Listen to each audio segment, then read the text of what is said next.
Brought to you by Penguin.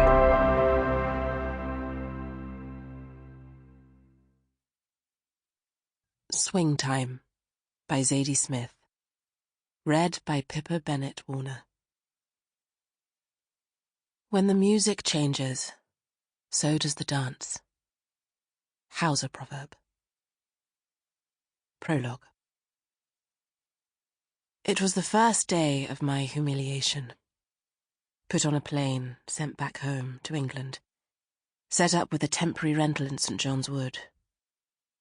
The flat was on the 8th floor. The windows looked over the cricket ground. It had been chosen, I think, because of the doorman, who blocked all inquiries. I stayed indoors.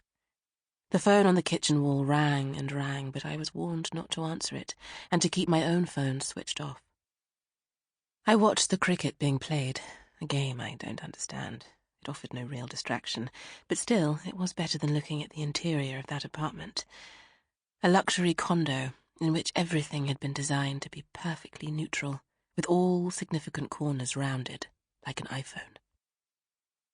When the cricket finished, I stared at the sleek coffee machine embedded in the wall, and at 2 photos of the Buddha, one a brass Buddha, the other wood, and at a photo of an elephant kneeling next to a little Indian boy who was also kneeling. The rooms were tasteful and grey, linked by a pristine hallway of tan wool cord. I stared at the ridges in the cord. 2 days passed like that. On the 3rd day, the doorman called up and said the lobby was clear. I looked at my phone. It was sitting on the counter in airplane mode. I had been offline for 72 hours, and can remember feeling that this should be counted among the great examples of personal stoicism and moral endurance of our times. I put on my jacket and went downstairs. In the lobby, I met the doorman. He took the opportunity to complain bitterly. "You've no idea what it's been like down here, past few days. Piccadilly, bloody circus." Although it was clear that he was also conflicted, even a little disappointed. It was a shame for him that the fuss had died down. He had felt very important for 48 hours.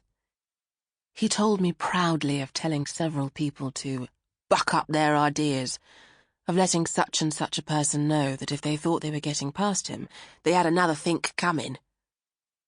I leant against his desk and listened to him talk. I had been out of England long enough that many simple colloquial British phrases now sounded exotic to me, almost nonsensical. I asked him if he thought there would be more people that evening, and he said he thought not. There hadn't been anyone since yesterday. I wanted to know if it was safe to have an overnight visitor. "I don't see any problem," he said, with a tone that made me feel my question was ridiculous. "There's always the back door." He sighed, and at the same moment a woman stopped to ask him if he could receive her dry cleaning as she was going out. She had a rude, impatient manner, and rather than look at him as she spoke, she stared at a calendar on his desk.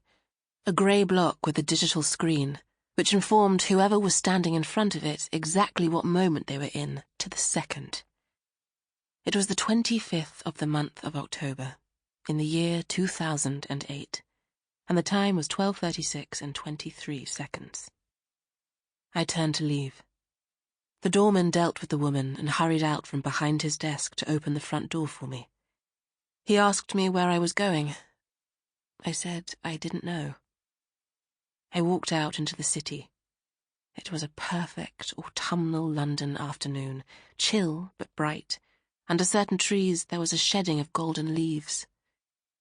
I walked past the cricket ground and the mosque, past Madame Tussauds, up Goode Street and down Tottenham Court Road, through Trafalgar Square, and found myself finally in Embankment, and then crossing the bridge.